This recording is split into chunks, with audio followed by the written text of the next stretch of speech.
Sa mundo ng showbiz at social media, tila walang mas bibilis pa sa pagkalat ng balita tungkol sa mga paborito nating bituin. Ngunit anong araw, isang malaking usap-usapan ang muling nagliyab sa internet.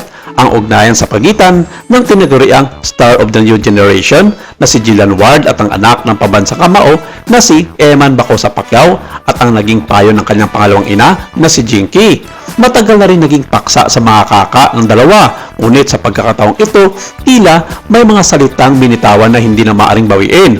Bago natin himay-himayin ang bawat anggulo ng kanilang revelasyon, mahalagang balikan muna natin kung paano nagsimula ang lahat at kung bakit ganito na lamang ang pagkuyog ng mga fans sa isyong ito.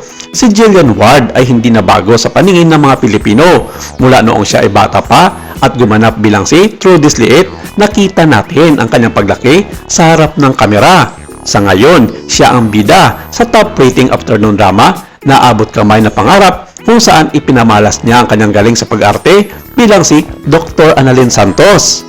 Dahil sa kanyang ganda, talino at tagumpay, marami ang nagtatanong, sino nga ba ang lalaking magpapatibok sa puso ng isang dalaga na tila nasa kanya na lahat? Maraming beses na siyang naugnay sa iba't ibang mga aktor, ngunit nanatiling tikom ang kanyang bibig, laging sinasabi na ang kanyang prioridad ay ang kanyang karera at ang kanyang pamilya. Sa kabilang dako, si Eman Bacosa Pacquiao ay dala ang isang pinakamabigat na apelyido sa kasaysayan ng Pilipinas. Bilang anak ni Manny Pacquiao, hindi maiiwasan na ang bawat galaw niya ay bantayan ng publiko. Ngunit, maliban sa pagiging anak ng isang lodi sa boxing, si Eman ay unti-unti na rin gumagawa ng sarili niyang pangalan sa larangan ng modeling at social media. Ang kanyang tikas at karisma ay hindi makakaila, kaya naman hindi katakataka na marami ring mga kababaihan ang humahanga sa kanya.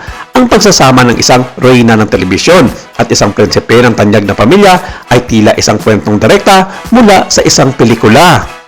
Sa kabila nito, hindi maiwasan ang intriga sa pamilya gayong isinasangkot ng iba ang pangalan ni Jinky Pacquiao, ang asawa ng ama ni Eman na si Manny Pacquiao. Lumalabas kasi sa ilang mga payagan online at pinag-uusapan ng ilang mga kilalang showbiz insiders at bloggers na lagi daw nagpapaalala itong si Jinky kay Eman na ingatan ang lahat ng mga pinaghirapan nitong kita sa kanyang pagboboksing at pagiging artista.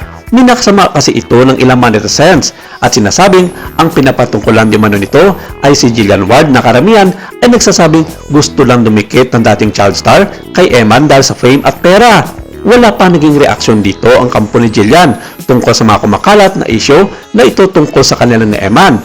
Samantala, ang reaksyon ng publiko ay hati rin sa pagmamutihan ng dalawang bituin. Mayroong mga labis na natutuwa dahil sa tingin nila ay perfect match ang dalawa. Pero hindi lahat. May nagsasabi ding pera lang ang habol ni Jillian kay Eman, kabilang na dito ang fame sa showbiz. Sinabi ng marami na kung magkatuluyan man sila, ito ay magiging isa sa pinakapangapangyarihang couple sa showbiz at society circle. Sa kabilang banda, mayroon din namang mga nag-aalala, lalo para kay Jillian. Sa edad niyang ito at sa rurok ng kanyang karir, may mga nagsasabing baka maging hadlang ito sa kanyang seryosong relasyon sa kanyang mga pangarap. Ngunit kilala si Jillian sa pagiging matalino at responsable, kaya naman tiwala ang kanyang mga malalapit na kaibigan na alam niya ang kanyang ginagawa.